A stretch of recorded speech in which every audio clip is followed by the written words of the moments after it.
So the first question I have for you, will cloud computing eventually become the dominant model? I think it will be, because the economics of it make so much sense. You don't own your data centers, you don't have to own the networks and everything. All the infrastructure that goes behind data centers is just hard to justify when it's not core to your business. Sure. So if it's something that your entire business has to run on, it's mission critical, why even bother? Give it to someone else to do. Sure. So one thing that comes up a lot around the cloud is the lock-in threat. Is that an actual threat, or is that the type of thing that people in tech circles tend to over-worry about? I think people over-worry about it, because as more and more alternatives come up for cloud hosting and cloud services, you're going to have more and more options. Even today, you have two great options, Amazon and Rackspace. Right. Just right off the top of your head, anybody in the space will know that. And it's quite easy to actually move them back and forth. Sure. So what kind of lock-in is there really? The only lock-in really is, well, I have to host in the cloud, but even then, I could just put it back on my servers if I wanted to. Now, do you think that Chrome OS, which is still to be determined, do you think that's going to be a sea change moment for cloud adoption? I think so, partly because the cost of the client will come down significantly if the only thing you have to run on there is a Chrome browser.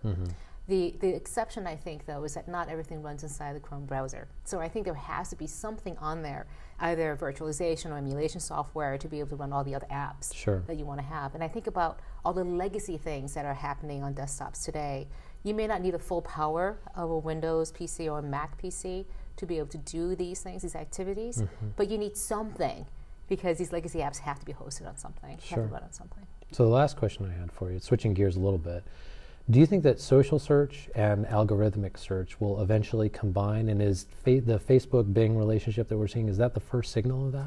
Yeah, I think social search has been bandied around for a long time as an additional signal to just pure algorithmic search. And social is just another input into the algorithm, in the same way that page rank or word frequency might be in there. And it makes sense to have two types of social graphs in there. People you know, and also people like you, which is the part around personalized search that also is there, and semantic search, because language is unique to each person.